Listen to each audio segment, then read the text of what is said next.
ارکان اسلام اور عبادات میں سے ایک عبادت نماز ارکان اسلام میں توحید اور رسالت کی شہادت کے بعد سب سے بڑا رکن ہے، اور اللہ نے اور اللہ کے رسول نے اسے ایمان اور کفر کے مابین حد فاصل قرار دیا۔ نماز کیا ہے؟ اس کی روحانی ایمانی برکات و سعادات اپنی جگہ مسلم، لیکن چونکہ ہمارا موضوع فقط طبی تشریح اور تعبیر ہے، سو نماز سے بہتر مسلسل اور بکثرت ہلکی پھلکی ورزش کا تصور نہیں کیا جا سکتا۔ جو ایک دن میں ورزش اپنی ماہیت میں ہلکی پھلکی ہو لیکن مسلسل ہو اور بکثرت ہو، اس لیے کہ وہ جو فزیو تھراپی کے ماہر لوگ ہیں اور ورزش کے تصور کی مہارت رکھتے ہیں، ان کا کہنا یہ ہے کہ اس ورزش کا کوئی فائدہ نہیں ایکسرسائز کا جو ارریگولر طریقے سے ہو کبھی نہ ہو،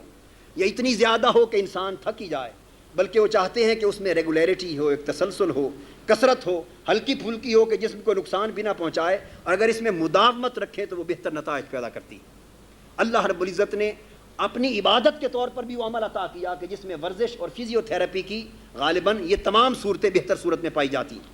ارشاد فرمایا کہ منافقوں کی یہ علامت ہے اذا قاموا الی الصلاۃ قاموا کسالی، جب نماز پڑھنے کے لیے کھڑے ہوتے ہیں تو ڈھیلے ڈھالے طریقے سے پڑھتے ہیں، یعنی نماز کو چاق و چوبند ہو کر تعدیل ارکان کے ساتھ حق اس کا ادا نہیں کرتے، کیونکہ ڈھیلے ڈھالے طریقے سے پڑھنے کے نتیجے میں نماز کا نہ روحانی فائدہ ہے اور نہ طبی و جسمانی فائدہ ہے۔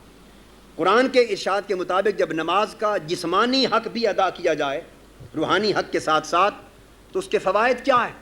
یہ فوائد پھر مسلسل بکثرت ہلکی پھلکی ورزش بن جاتی ہے جو پرماننٹ پروسیس ہے آپ کے خون میں کولیسٹرول لیول کو کم رکھنے کا۔ طب جدید کہتی ہے کہ کولیسٹرول وہ چربی جو آپ کی شریانوں میں جم جاتی ہے اور رفتہ رفتہ ہماری شریانوں کو آرٹریز کو تنگ کر دیتی ہے، اور اسی کے نتیجے میں بلڈ پریشر ہوتا ہے، اسی کے نتیجے میں امراض قلب جنم لیتی ہیں، اور اسی کے نتیجے میں الٹیمیٹلی فالج بھی ہوتا ہے اگر سر میں یہ کیفیت ہو جائے، اور بہت سی امراض جنم لیتی ہیں۔ یہ کولیسٹرول کا لیول نارمل ہوتا ہے 150 سے 250 ملی گرام تک۔ اگر جب ہم کھانا کھاتے ہیں تو اس وقت یکا یک یہ کولیسٹرول لیول ہمارے خون میں بڑھ جاتا ہے، اور اتنا زیادہ ہو جاتا ہے کہ اگر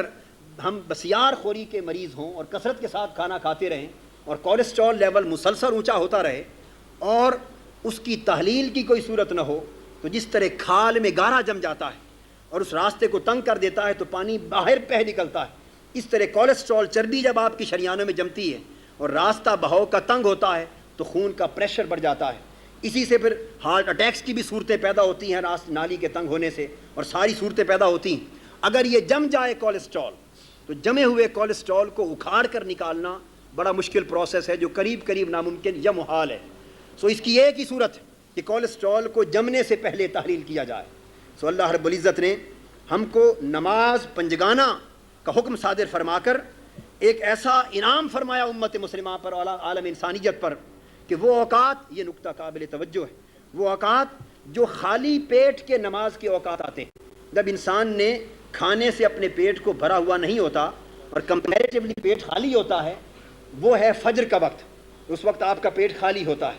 عصر کا وقت پیٹ خالی ہوتا ہے، مغرب کا وقت پیٹ خالی ہوتا ہے۔ چونکہ پیٹ خالی ہوتا ہے ان اوقات میں کولیسٹرول لیول بھی خون میں کم ہوتا ہے، تو جب کولیسٹرول لیول کم ہے وہ نمازیں عطا کی جن کی رکعتیں کم ہیں تاکہ ورزش کم ہو۔ جب انسان کھانا کھاتا ہے تو کولیسٹرول لیول اس کا یک ریز کر جاتا ہے، جب وہ رائز کرتا ہے، اور وہ وقت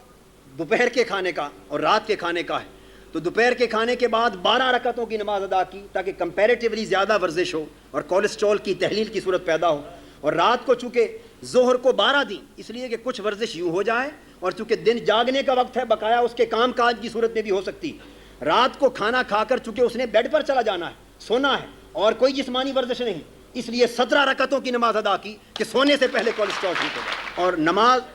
اور رمضان المبارک کی شاموں کو جب روزہ رکھتا ہے انسان اور افطاری کرتا ہے تو افطاری میں چونکہ زیادہ کھایا جاتا ہے، پیاس زیادہ لگتی ہے، بھوک لگتی ہے، زیادہ کھایا جاتا ہے، بسیار خوری ہو جاتی، سو اس زیادہ کھانے میں لیول بھی بڑھ گیا، تو عشاء کی نماز کے علاوہ 20 رکعتوں کی نماز تراویح عطا کی تاکہ معاملہ صاف کر کے انسان سو جائے۔ پھر تعدیل ارکان ہے،